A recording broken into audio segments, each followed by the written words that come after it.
Moises naging active low pressure area na ito nga sama ng panahon na binabantayan natin ngayong araw. Kaninang alas 10 ng umaga, namataan itong active low pressure area sa layong 870 kilometers sa silangan ng Mindanao. Sa inilabas na weather advisory ng Pag-asa, inaasahang magdadala ng katamtaman hanggang sa mabibigat na pag-ulan at thunderstorms itong Alpa sa Mindanao, partikular na sa Lanao del Norte at sa mga probinsya ng Agusan, Surigao, Davao at Misamis. Kaya't pinaalalahanan ang mga residente dyan na maging alerto sa posibilidad ng flash floods at landslides. Ayon kay Pag-asa weather forecaster Nicos Peñaranda, dahil kasalukuyang nasa karagatan pa itong active low pressure area, ay mas tumaas ang tsansa nitong maging bagyo. Magsisimula itong kikilos by Wednesday or Thursday bilang isang tropical depression o bagyong papangalanan Karen. Ngunit sabi naman ni Nicos ay sa oras na ito ay maging isang bagyo,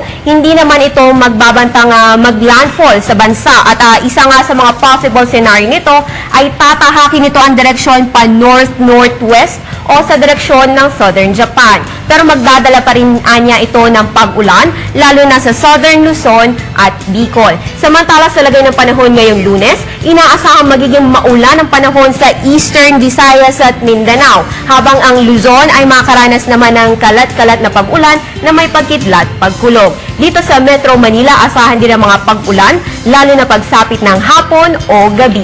Actually, kaninang alas 10 ng umaga ay inilabas din ng Pag-asa ang kanilang thunderstorm watch at ayon dito ay may posibilidad na mabuong thunderstorm sa Metro Manila sa loob ng 12 oras. Patuloy naman tayo nakaantabay sa magiging possible development sa lagay ng panahon. Sa ngayon, silipin natin ang pagtaya ng panahon sa mga pangunahing lungsod ng bansa.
Ang latest mula dito sa Pag-asa Weather and Flood Forecasting Center para sa Panahon TV Express at sa Telebisyon ng Bayan, April and Nerio.